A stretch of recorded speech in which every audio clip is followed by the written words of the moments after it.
पेंड्याचे काय घालून ठेवलेल्या होत्या तेव्हा इकडे आज लागणार आहेत त्या शारूची माठी ह्या गबऱ्या आज सरावर आपलं दूध शिजणार वाटतंय ना चांगलं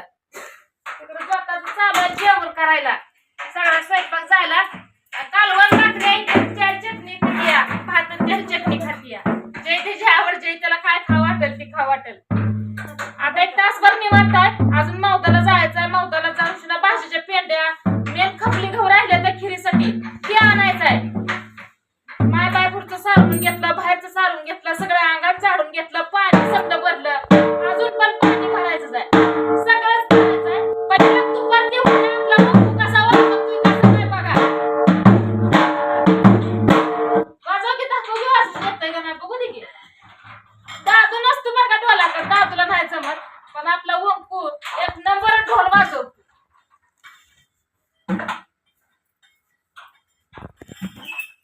येतंय का नाही हा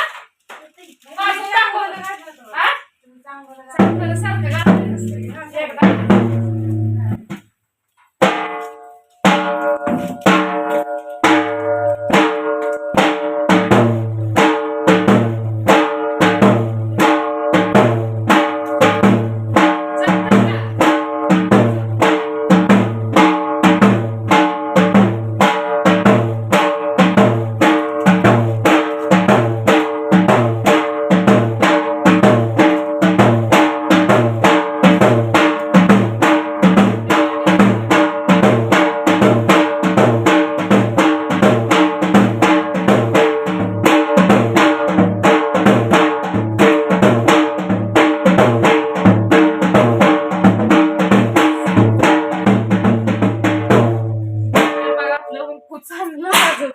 बाहेरचं सगळं पटांगण तुम्हाला दाखवतो कसं केलंय कसं ना तिकडं तुताऱ्या ही आणले ते अजून जोडायचे तेव्हा तुताऱ्या हे ठेवले ते काय असं ते काढून ठेवलं हे सगळं मामा काय नाही पण मामांनी आणलेलं आता हे जरा गजल्यागत झालं जरा कलर द्यायचा आता पण आता एवढा सहज काय बघत नाही समजा काय असं करून ठेवली तेव्हा आता पोरांपाशी द्यायचं दळायला पोळ्याचं वेगळं चपात्याचं वेगळं असं केलं एकीकडे कारण की उष्ट करायचं नसतं त्यामुळे संध्याकाळी जी आपल्या 4 माणसं येणार आहे त्यांच्यासाठी ही गहू वाहिलं काढले आणि उद्या आपल्या देवदेवासाठी ही गहू वाहिलं काढले कुठलंच काय चुकून सगळं काय असेल ती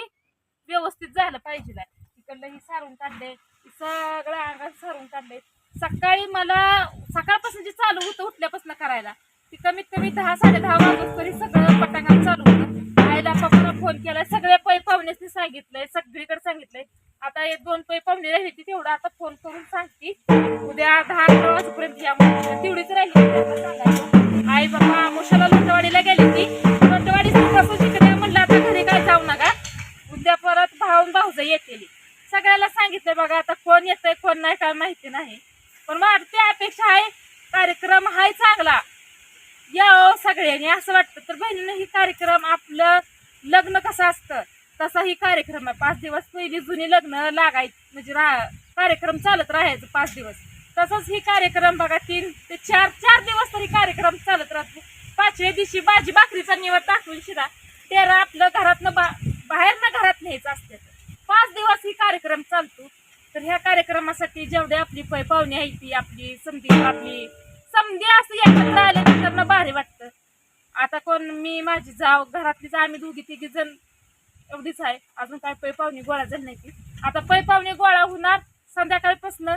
एक यायला चालू होणार तर इथं नारळ दादूला आणायला सांगितलं नारळ अजून याचं काढलं नाही आता काढायचं इथं यासराचं इथं जायचं आहे नारळ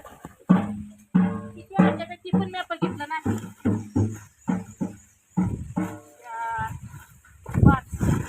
10 नारळ आणले त्याचे अजून 5 नारळ आणावं लागते तर रे बाबा दादे माझं घुसलंय बघा जरा मगाशी खवळली खवळली म्हणजे जरा निबारच बुद्धी जरा ताण पडला तर कामाचं म्हणून जरा बुद्धी मला बोलत तरी सांगेल जरा माझ्यावर फुल आहे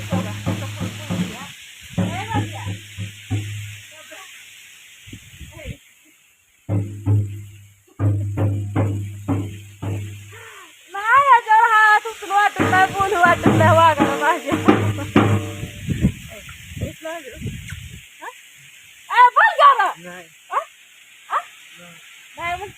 लय बुद्धी बा पडा पडा पडा बुद्धी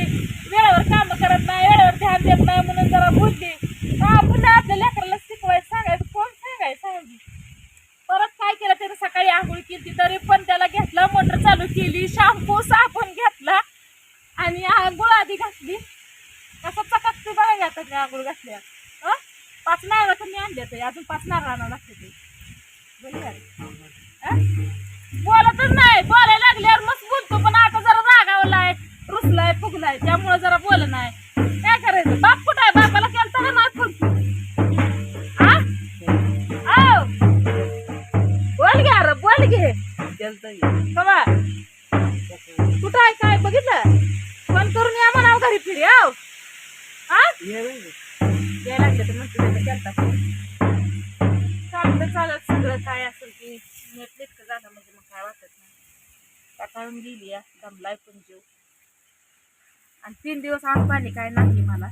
जोपर्यंत हे सगळं होत नाही तोपर्यंत अन्न पाणी नाही संध्याकाळी ज्यावेळेस सगळं होईल त्यावेळेसच भाकर खायचे काल रात्री तर 11 वाजले होते जेवण करायला आज कमीत कमी संध्याकाळच्या 12 12:30 1 2 वाजते जेवायला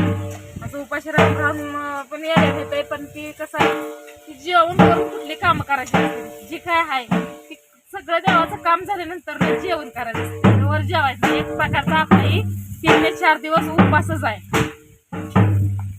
एवढा कार्यक्रम माझा आनंदात पार पडला का नाही मग काय मी टेन्शन नाही बघा एवढा कार्यक्रम आनंदात पार पडा आणि टेन्शन कुठल्या गोष्टीच नाही कारण की आई पप्पा यायला लागली त्यामुळे टेन्शन काय घेत पण नाही आणि येत पण नाही आणि माझा गुरु आहे तर माझ्या संग त्यामुळे कुठल्या गोष्टीचं टेन्शन नाही आता हाय अडचणी आणणारी पण बाहेरची नसते ती आपलीच असते ती अडचणीत किंवा आता ती मला टायमिंग नाही बोलायला असू द्या ती परत बोलू आपण पण बहिणीनं मला एक सांगा कुठलंही कार्य असू द्या कुठलंही काम असू द्या आपल्या स्वच्छ मनानं निर्मळ मनानं जर आपण केलं ना काम की त्याला यश मात्र देव देतच आता बरेच जण म्हणते की दूध आता बायबायचं असल्यावर दूध आल्यानंतरच सगळं काय असेल ती परपंचाला सुख समाधान लागतं आता तेवढीच आशा आहे दूध व्यवस्थित यावं ज्यावेळेस दूध व्यवस्थित माझ्या मायबाईचं येईल तेव्हा जरा मन कुठं तर शांततेला लागल जरा बरं वाटेल तिकडं जरा धुगधुग आहे कारण की ते सगळी बोलणारी असते ती ऐकणार आपण एकटा असतो कोण काय बोलतंय कोण काय म्हणतंय कोण असंच म्हणतंय कोण असंच केलं तसं 17 फनगाड्या फुटते त्या पण आपलं कर्म आपलं काम स्वच्छ निर्मळ मनानं करत राहायचं येईल त्या दिवसाला तोंड देत राहायचं सकाळ धरणं चालू आहे अजून पण चालू आहे ए फरा गाडीत तेल टाकून शिना दळणं तेवढी दळून आणा आता 3 वाजल्यापासून स्वयंपाकाला चालू करायचं आहे 4-5 वाजता ती स्वयंपाक झाला पाहिजे परत आपल्याला 5 वाजल्यापासून दुसरी कामं चालू आहे ती घरात गुंतून चालत नाही त्यात ज्योती हाताखाली हाय करू लागते त्यामुळं जरा बरं आहे कामाचं जरा का होईना थोडं ताण आहे ती कमी होतो या ती जर नसते तर मग जास्त अजून कामाचा ताण पडला असता तर बहिणीनं दूध कसं येतंय कसं नाही तुम्हाला मी व्यवस्थित दाखवीन पुढच्या व्हिडिओमध्ये